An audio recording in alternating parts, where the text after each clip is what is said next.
So good morning, everyone. As you're assembling, this is a great day. I hope you have been enjoying the meeting to date.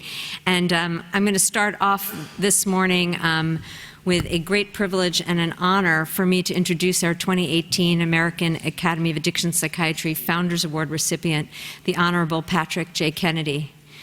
Representative Kennedy is a former congressman from Rhode Island, as you know. He's the founder of the Kennedy Forum, the co-founder of One Mind, and most recently one of the commissioners on the President's Commission on Combating Drug Addiction and the Opioid Crisis. His achievements and accolades are too numerous for me to describe in full, so in this brief introduction, let me just mention a few. During his 16 years in the U.S. House of Representatives, serving Rhode Island's 1st Congressional District, Patrick J. Kennedy fought to end discrimination against mental illness, addiction, and other brain diseases.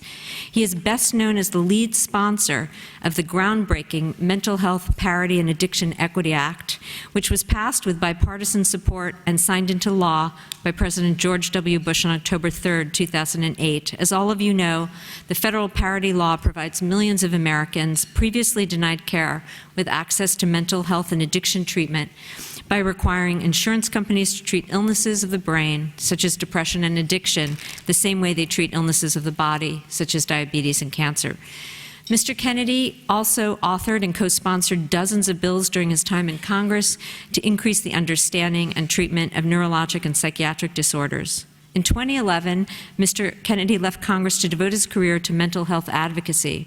In 2013, he founded the Kennedy Forum, a nonprofit organization whose mission is to lead a national dialogue on transforming mental health and addiction care delivery. He is also co-founder of One Mind, an organization that is pushing for greater global investment in brain research to accelerate the discovery of better diagnostics, treatments, and cures for all brain diseases, including addiction, PTSD, and depression. In another even more personal effort to fight stigma, in 2015, Mr. Kennedy co-authored the New York Times bestseller, A Common Struggle, A Personal Journey Through Past and Future of Mental Illness and Addiction, detailing Mr. Kennedy's personal struggles with mental health and addiction, as well as his plan for the future of mental health care in America. In the spring of 2017, Mr. Kennedy was appointed to serve on the President's Commission on Combating Drug Addiction and the Opioid Crisis. The Commission studied ways to combat and treat the scourge of opioid epidemic and other substance use disorders in the United States, as you all know, and ultimately delivered a final report of recommendations to the President. Mr. Kennedy continues to work in the arenas of civil rights, mental health and addiction, and intellectual disabilities to advance the cause of social justice and health equity for all people. It is because of these and many other achievements that the American Academy of Addiction Psychiatry is proud and honored to present the 2018 Founders Award to the Honorable Patrick J. Kennedy. And I want to read the plaque that I have here, which says, "In recognition of your steadfast support of those with addictions and co-occurring mental disorders, and the policies that bring to the forefront of the issues related to evidence-based treatment, your passion, relentless championing, and fearless advocacy for equity in treating substance use disorders and co-occurring mental health disorders has far-reaching benefit for patients, their families, and the nation's health." And so it's my honor on behalf of AAAP to provide you with this award.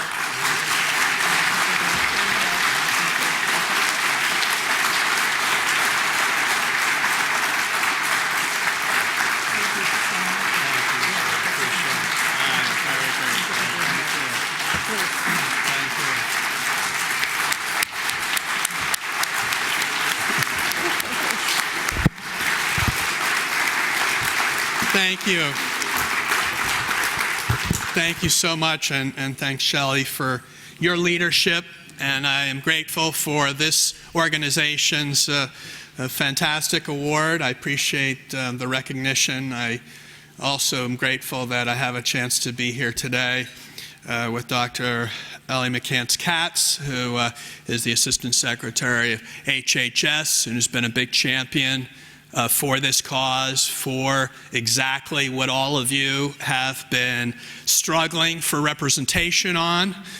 We are very, very fortunate that she is in the position she is in. She is, like yourselves, an addiction-trained psychiatrist. She has pioneered many of the very evidence-based treatments that you advocate for. I'm proud to say, having represented Rhode Island, that we were fortunate enough to have her as our Director of Behavioral Health in Rhode Island.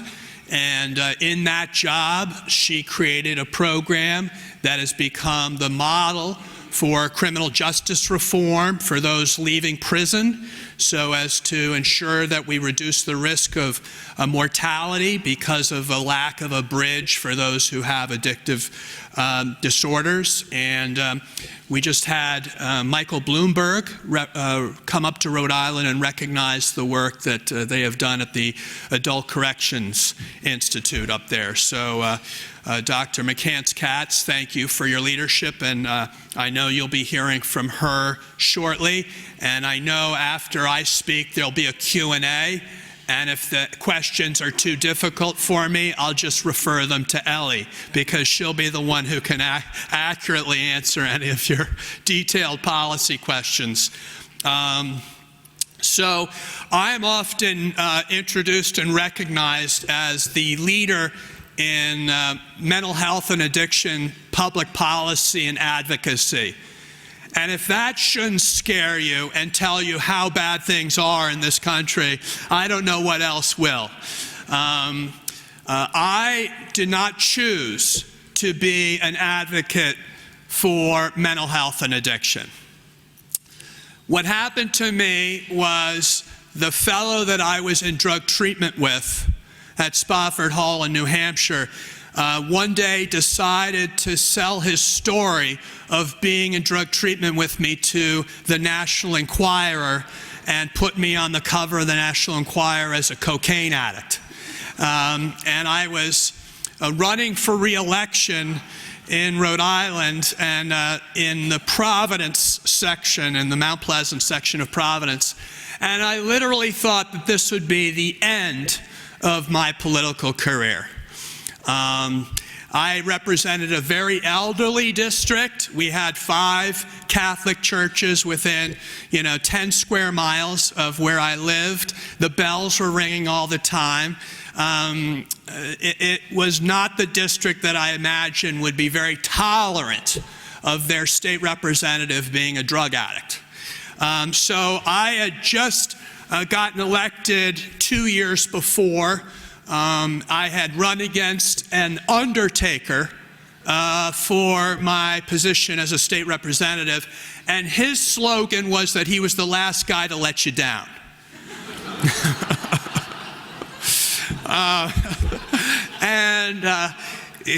He was Skeffington, and I was Kennedy, and half the district was Irish Catholic, and the other half was Italian American Catholic. So I needed to win the Italo-American vote, so I decided to take one of my mentors in the neighborhood who owned the biggest coffee shop and restaurant, Frank DiPaolo.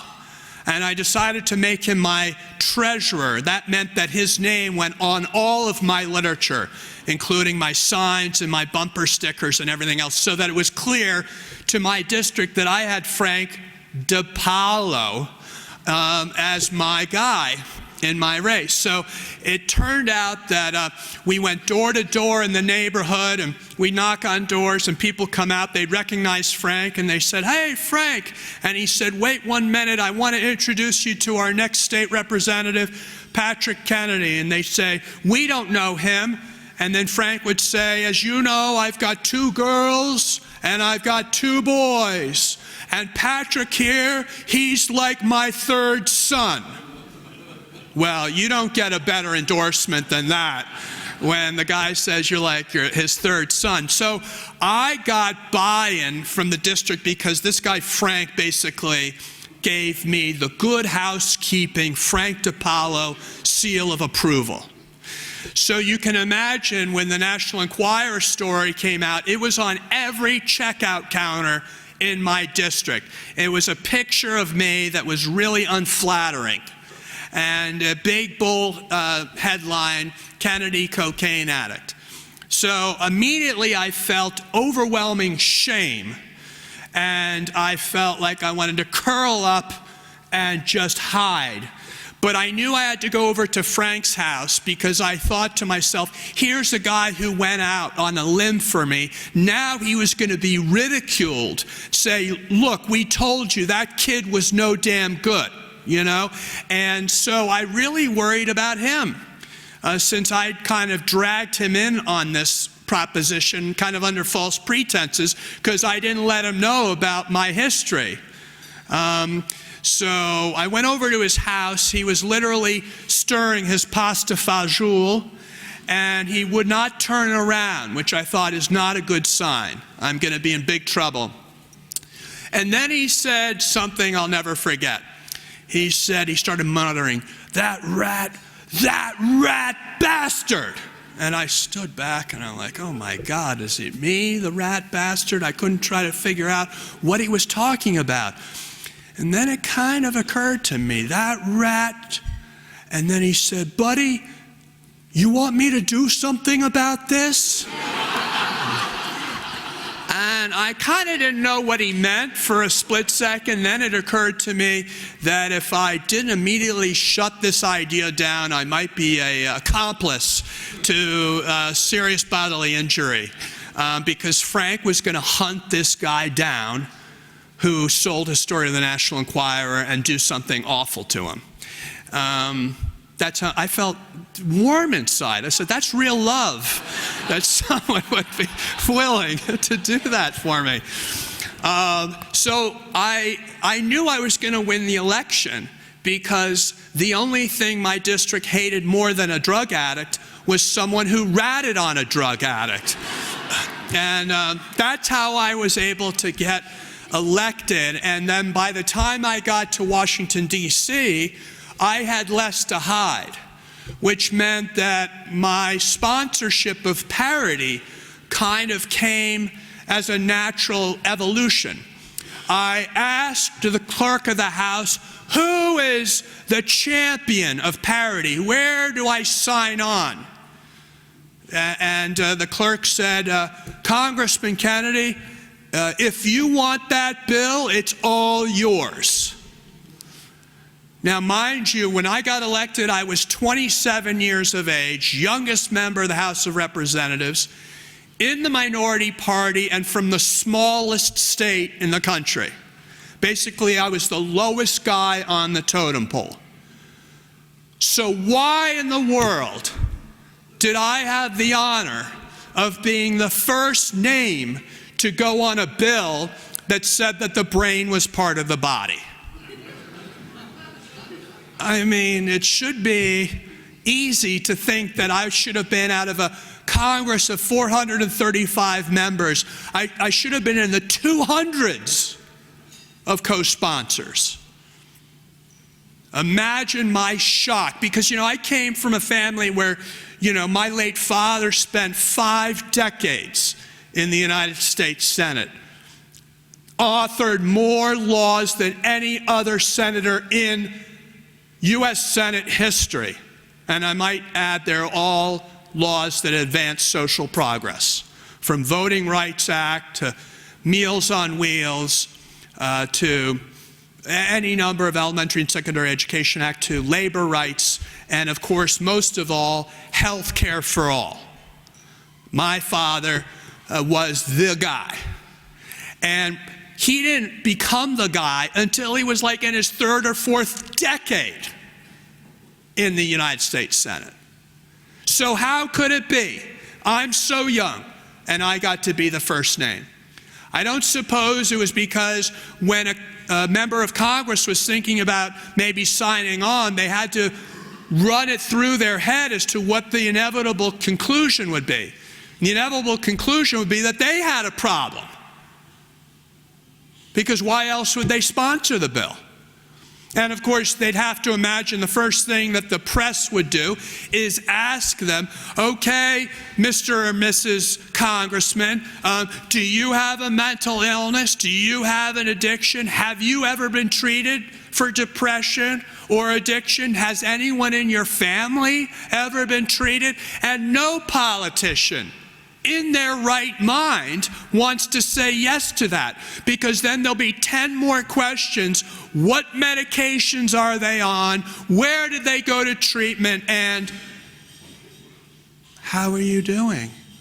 Are you all right? You know, that blank, patronizing, judgmental stare that you get from anybody who knows that you've had treatment. So, needless to say, I had the honor of doing this, and it was another, 12 years before we even got the bill marked up in all 3 committees. And I'm happy to say that the House version of the parity law, H.R. 1424, covered the whole DSM. The Senate version of parity only covered what was known as biologically based disorders. And so the insurance industry got behind the Senate bill, and no one ever thought that the House bill had any chance of passing. But we had Nancy Pelosi on our side, and Nancy Pelosi will go down in the history of the House of Representatives as one of the most extraordinary and powerful speakers of the House that we've ever had. Never had the power that the old Sam Rayburn's had, where they could basically dictate what happened. She'd have to win everybody over based upon her own political skills, and she's done that effectively over and over and over again. And she stood up for us on parity. We got the bill marked up out of committee on the Labor Committee, Commerce Committee, and Ways and Means Committee. That's no easy task, and it was only because she supported our efforts. And so that bill went to the Senate, and we waited for the Senate to act on it, but they weren't going to act on it. But they passed their version of the bill, and it came over to the House and was sitting on our desk. And then we came to the end of the session. It was in 2008, and I knew we could never afford to do this again. It was too much work. And if we didn't pass it in that session, there's probably a chance we're not going to get this opportunity again. So my father had just been diagnosed with a glioblastoma, was basically at home, and he ended up being the sponsor of the Senate bill because of the untimely and tragic death of Paul Wellstone, our great champion. So I had to negotiate with my father on what went in the mental health parity bill. And the irony of all ironies is the House bill covered all of the illnesses that my family suffered from, and his bill didn't. You can't make this stuff up.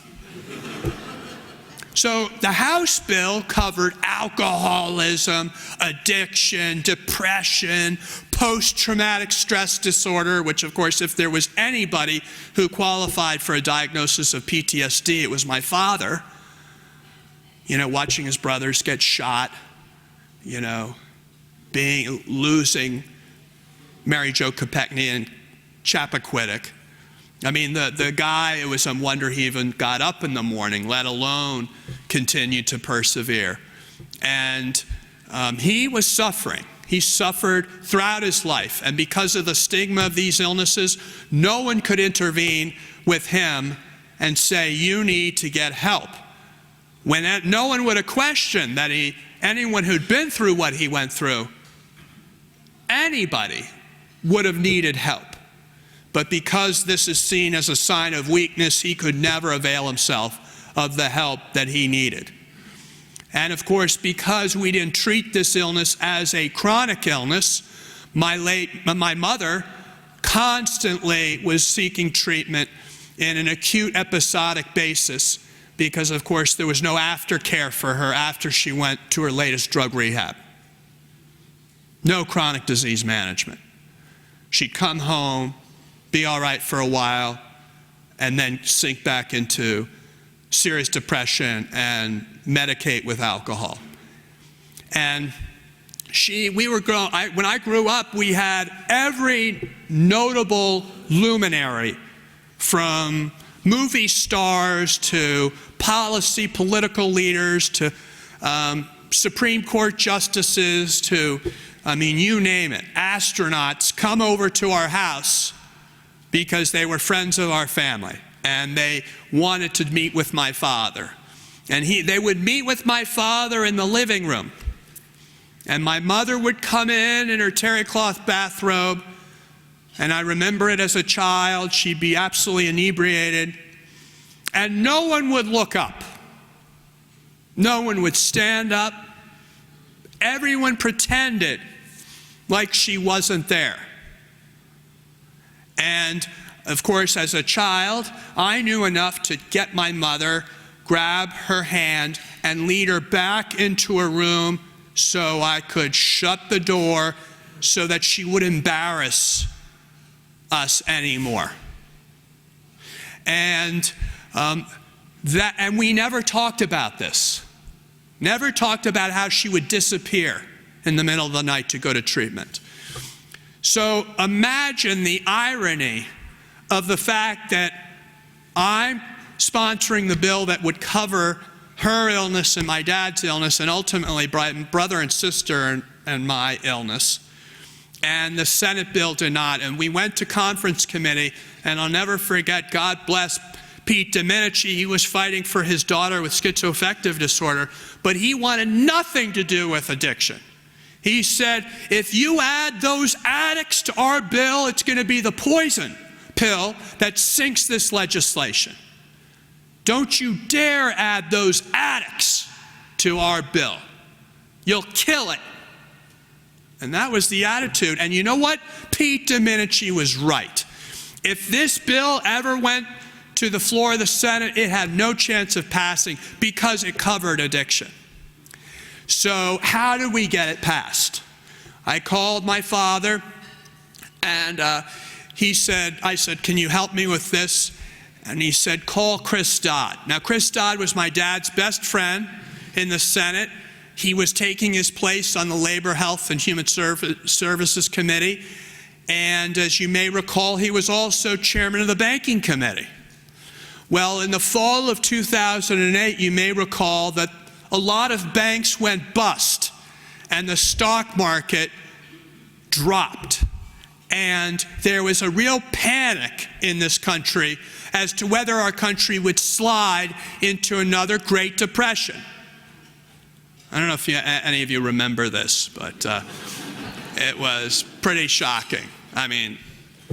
And there was a piece of legislation to bail out the very bankers who got us in the mess in the first place. Can you imagine the audacity of giving Jamie Dimon $800 billion when he and his friends were the ones that gambled our country's future away with these toxic assets that they knew were a scam. And they all got away with it. And what's more, they got away with it, and we handed them a check for $800 billion so they could keep making money. Whenever they say that mental health costs too much money, or it costs too much money to deal with this public health crisis, just remember, when that bill came along, there wasn't enough money we could put behind that bill. So Chris Dodd was the man. He is chairman of the Banking Committee. I went to see him. It was just before the stock market crash and the banking collapse. And I said, Chris, can you help us get H.R. 1424, the Mental Health Parity and Addiction Equity Act, passed? And he said, sure, Patrick, let me see what I can do. And I said, it's got a price tag of about $14 billion over 5 years, according to the Congressional Budget Office. So I got to get it paid for. That was like offset. He said, well, that'll make it difficult. We have to get paid for other things. We'll see. I'll see what we can do. Then the stock market crashed. Chris Dodd called me back. He said, I've got an idea. I said, what's that? He said, how about I write the whole TARP bill, the Toxic Asset Relief Program, into your H.R. 1424? And I said, Chris, you can do that? And he said, yeah, I'm chairman of the banking committee. And that's how we got parity passed. So the bill to save our country from going into another Great Depression was the bill that required insurers to cover depression.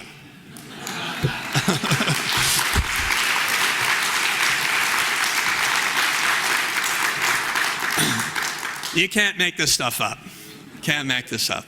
And you can't make up the fact that this bill was signed into law on the desk that President Kennedy first signed, the Community Mental Health Act of 1963, in which he called for community-based systems of care to treat those with mental illness and addiction and intellectual and developmental disabilities. In fact, President Kennedy had the whole policy that we need today encapsulated in that bill. And when he signed the bill in 1963, he said, those with mental illness, quote, need no longer be alien to our affections or beyond the help of our communities. That pretty much says it all. No longer alien to our affections, let's get rid of stigma, and no longer beyond the help of our communities.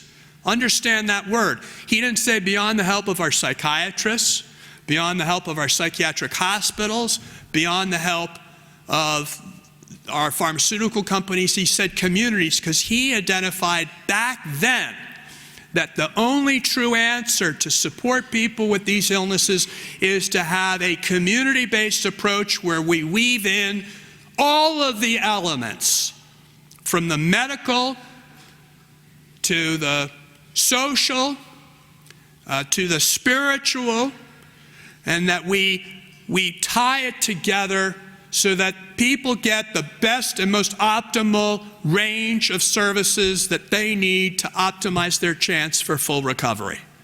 That's really the answer. And he had it right in 1963.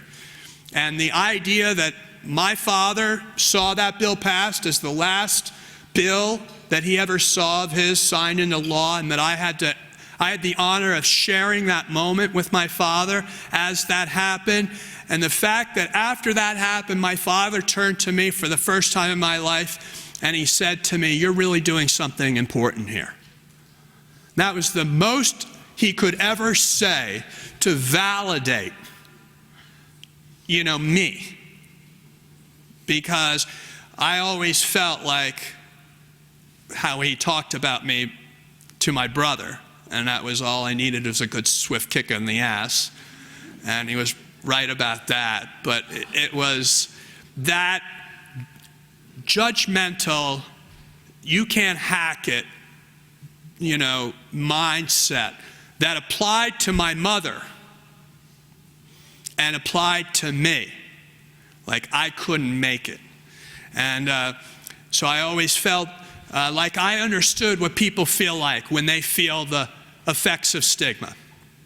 My grandmother on my mom's side died of alcoholism at the age of 61 here in Florida, Cocoa Beach, in a little apartment, and wasn't found for a week. That shows you how isolated these diseases make you if you suffer from them. All you want to do is be alone, and frankly, everyone around you wants to be away from you. And I don't know where my grandmother is buried. My mother has never in her life uttered a word about her mother. And whenever I've asked her, and of course I'm a good adult child of an alcoholic, I know where to tiptoe around issues, she said, "I don't want to talk about that." The only things I've ever found out about my grandmother are through my aunt, and even that's not very much. So these are powerful illnesses. They're family illnesses. They're generational illnesses.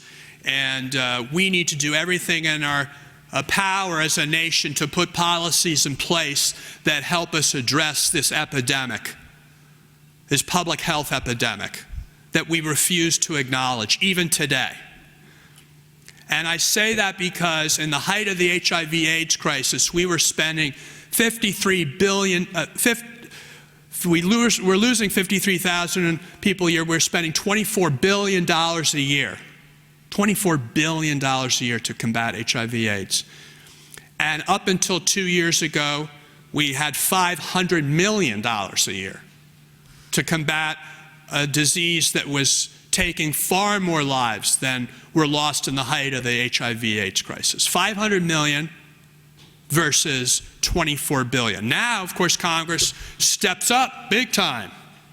Now we're at 5 to 6 billion.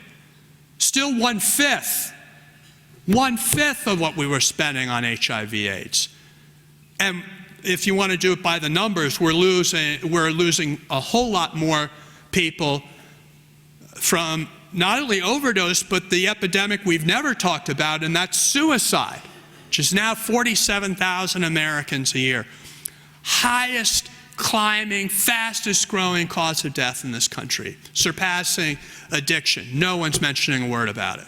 We don't have zero suicide hospital systems. We don't have zero suicide any kind of system. We just really are back in the Stone Age when it comes to addressing this epidemic. So what I realized I wanted to do after I left Congress was to try to put in place what we had for labor rights, what we had for the environment.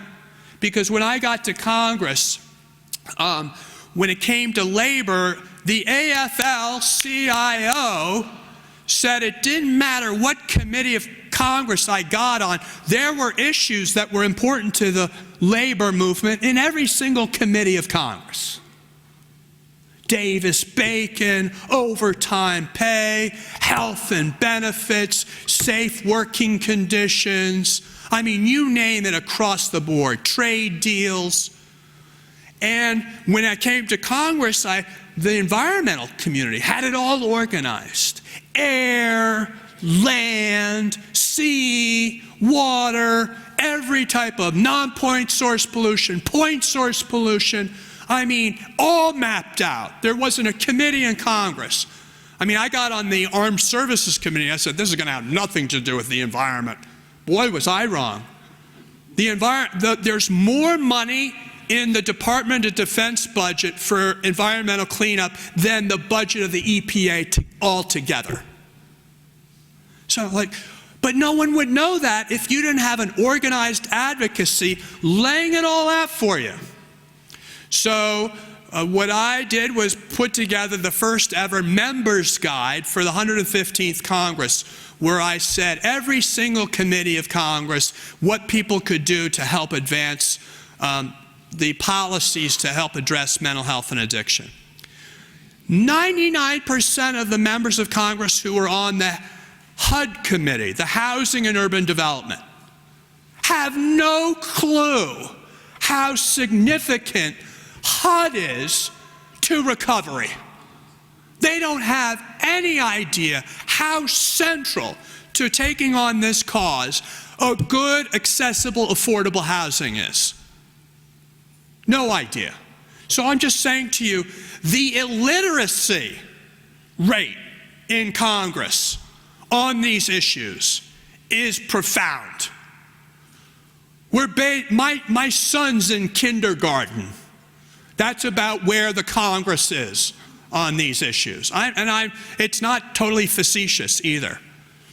You know, maybe this last 2 years, members of Congress finally kind of got focused on, well, maybe we need to do what Ellie McCants-Katz has been advocating for, and that's more education so we can get more providers who are more proficient in the evidence-based treatments so that we can move the trajectory towards more recovery because we're implementing what we know works.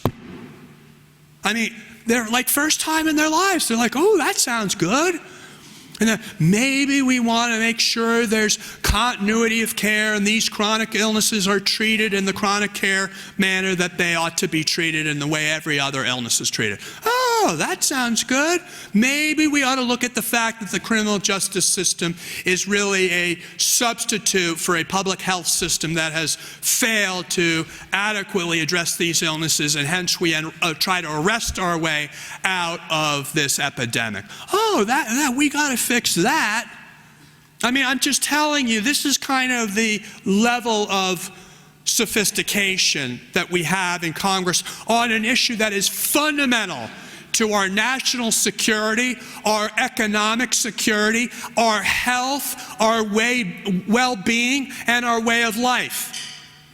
I would argue you cannot have a good economy, you cannot address criminal justice, you cannot address our education system at any level, our healthcare system, if you're not fundamentally addressing the whole health and well-being of the person, emotional, physical, and spiritual. You can't do it. And why in this day and age, when we know that's the way we need to do it, we're not doing it, is really a fundamental example of how powerful stigma continues to be. You know, I told the story about parity not just because it's a funny story, but to illustrate that we didn't get parity because we somehow woke up one day and said, oh, wouldn't it be nice if we treated the brain like any other organ of the body? Wouldn't it be good to ensure that insurance companies didn't sell health insurance plans that neglected to treat one of the most fundamental organs of the body that mediates, frankly, behavior that affects every other organ of the body, and why you wouldn't address that when addressing all the rest of healthcare. I mean, you just can't make this stuff up. So, as you know, the parity law says no higher copays, no higher deductibles, no higher premiums, no lower lifetime caps. And it says all of that, and it says no more onerous medical or financial thresholds that people have to meet in order to access care. So whether you're inpatient in-network or outpatient in-network, or inpatient out-of-network or outpatient out-of-network, or pharmacy or ER benefits, in those 6 buckets, you are to treat brain illnesses on par, hence parity, with all other physical and medical and surgical issues. So cancer, diabetes, cardiovascular disease. If you treat those illnesses at the primary care level, secondary care level, tertiary care level, you must treat brain illnesses at the very same level of care that you would any other illness, and with the same level of urgency, and treat these illnesses with the chronicity that these illnesses demand. And in spite of the fact that the law is in place, you know, insurance companies continue to defy the law. On the Kennedy Forum website, we have the Millman report. Millman, as you may recall, some of you, is like this big-time analytics firm that all these insurance companies use to do their kind of, you know, big data stuff. Well, Millman, thanks to a friend of mine who sponsored them to do this, analyzed 46 million payers' claims data. And across every one of the 50 states, there's huge disparities in the access to care between medical, surgical, and mental health and addiction. Huge disparities all along those 6 buckets of care. So we have a long ways to go, and what's unfortunate is there's no pushback of these insurance companies. None. And so I've put together a legal work group to try to figure out how we can work together to sue insurance companies. And we've had some successful cases. I did an amicus brief for the Second Circuit Court in New York, which was ultimately successful, which said that not only do insurance companies have a fiduciary responsibility to follow parity, but their payers, their employers, businesses have a fiduciary responsibility.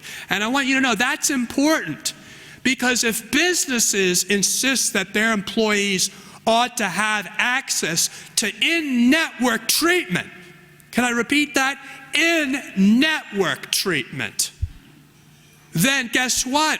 It's going to happen, because the third-party administrator, all of these big insurance companies who do this third-party administration, they have to comply with whatever their payer wants.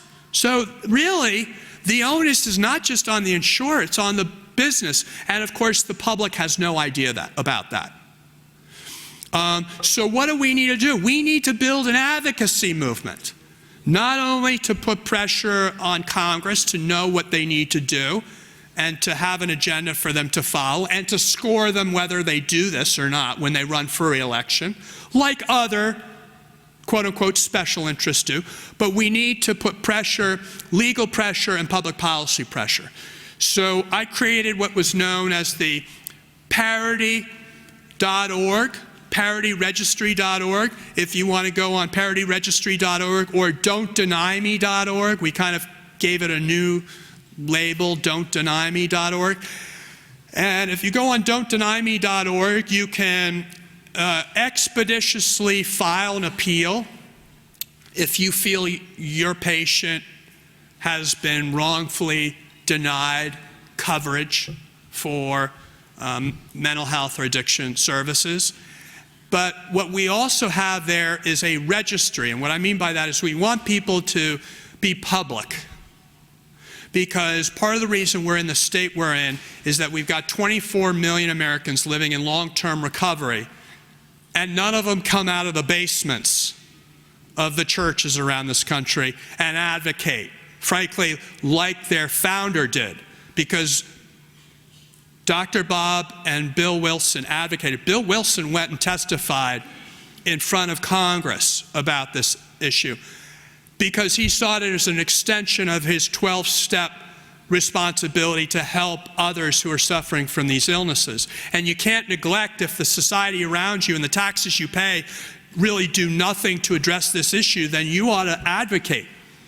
So, and the fact that no patient is rather capable or let alone willing to advocate, that's the reason we're in the state we're in today. So my concept is, if I can get, a third of this room in each of the 50 states to come forward with compelling stories about how they were denied treatment, the same types of treatment, by the same insurance company, what I can do as a politician, I can take it to the insurance commissioner and I can say, first, Mr. or Mrs. Insurance Commissioner, you're not doing your job to audit these insurance companies and making sure that they do not impose any higher medical management threshold.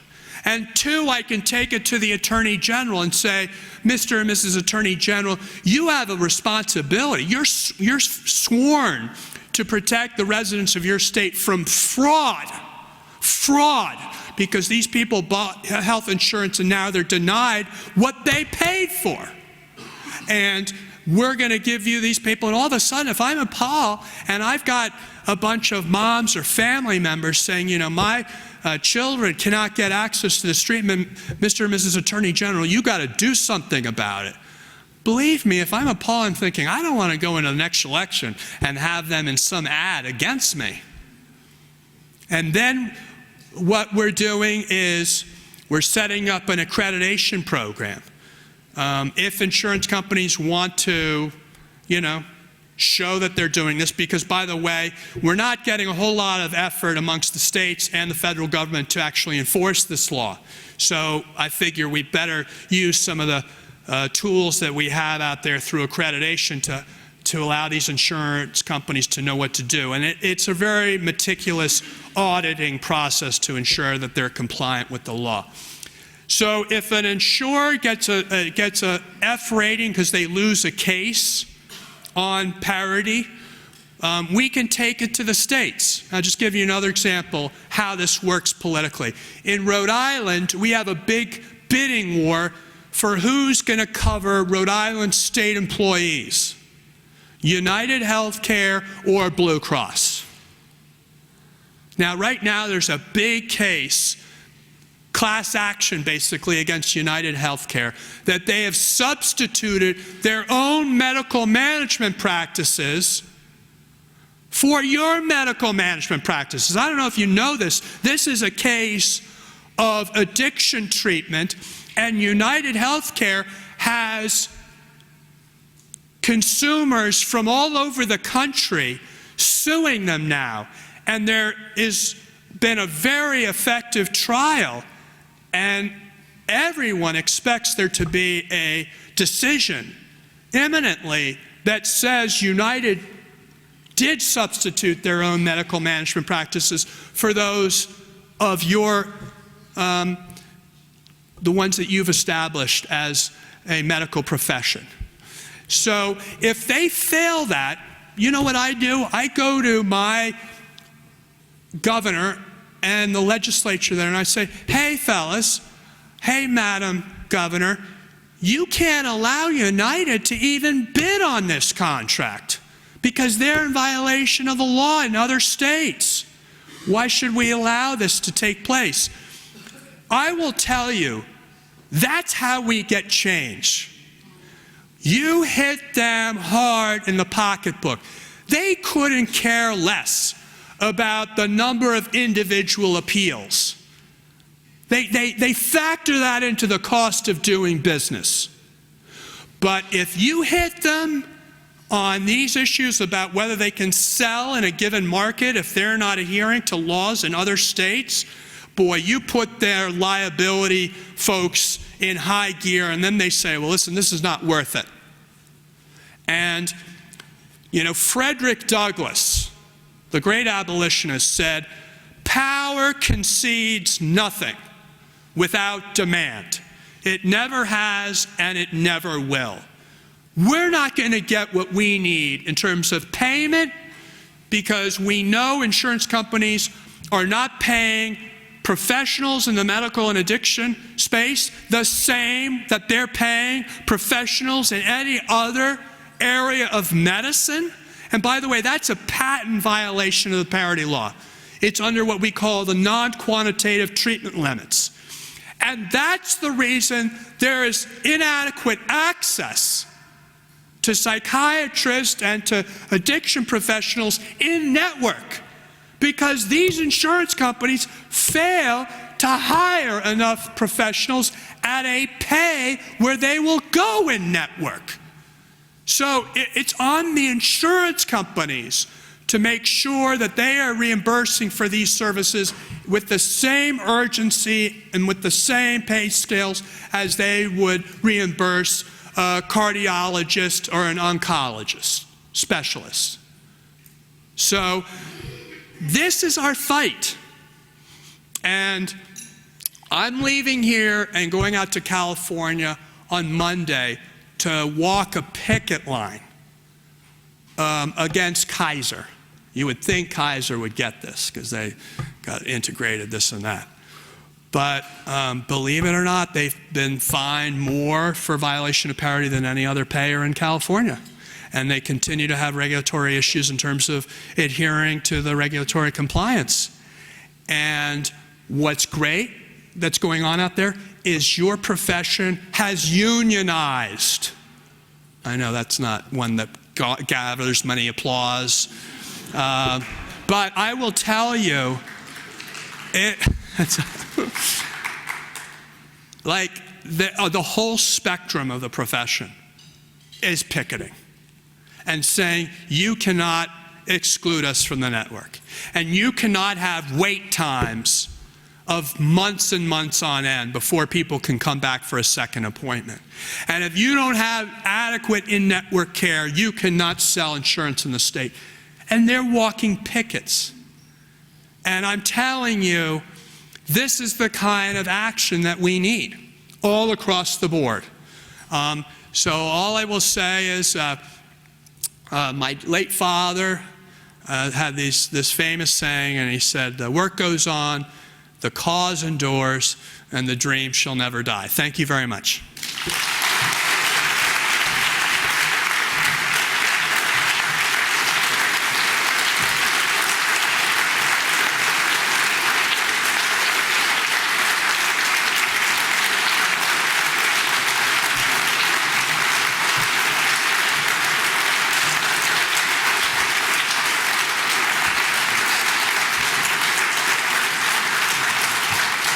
Thank you so much. Shelley, you want to go Q&A, or should we get Ellie right up here in the hot seat? I think we have time for Okay. maybe one question, if there is a question. But before that, I just want to thank you so much for that. That was just an inspiring talk, and I think you can sort of see the engagement of everybody. Thank you so much for both reminding us how fragile every game we make is. I'm so sorry. I was just saying, before we have, we probably have time for one question, but before that, I just wanted to thank our honoree for an incredibly inspiring talk, and for the reminder that every time we make a gain, it's very fragile, and it really needs ongoing commitment and work to move things forward. And the reminder of how the bill was actually passed is just, it's very, what's the word? It's very sobering to think about, and how much. I understand my pun. I understand my pun. It's there intentionally. It's very sobering, and also that an organization like this, we are trying to give voice to people who have otherwise been voiceless. And I thought when you talk about the AIDS epidemic and the current epidemic that we have, I think it's worth noting that often our patients and our families have a very hard time actually doing the kinds of advocacy for themselves. And that is really one thing that in this current epidemic is actually missing. Everything you said reminds us of why it is so hard, and how much effort it will take for all of us actually to make a real difference here. So I'm very grateful. So Shelley, I hope everyone goes on don'tdenyme.org. If we can just get a handful of people in each state, what you do in one state is going to help your colleagues in another state. Because I don't know what our Stonewall moment is. I don't know what our Selma moment is, our Rosa Parks moment is, but what's going to change the whole nation is not a big overarching, it's going to be an isolated event that captures the nation's imagination. And it could be in any state in this country where it's someone with a compelling story against, all odds, because that's what they're doing, fighting, that we are then able to create a narrative. Because the biggest challenge we've had in this field is creating that narrative. And I would say that narrative has to do with separate and unequal. We need our own Brown versus Board of Education. We need our own, civil rights movement that says you cannot discriminate against people because of their illness, and that we're going to have a medical civil rights that says you can't pay separate wages. You can't have separate systems. You can't impose separate, more onerous medical management practices. I think this is a narrative about discrimination that can supersede the average person's jaded, prejudiced, anecdotal view of those of us with addiction and mental illness. Because I think all of us are kind of frustrated. I mean, you know better than anyone because you treat people like me, and I was not a very sympathetic person when I was in treatment.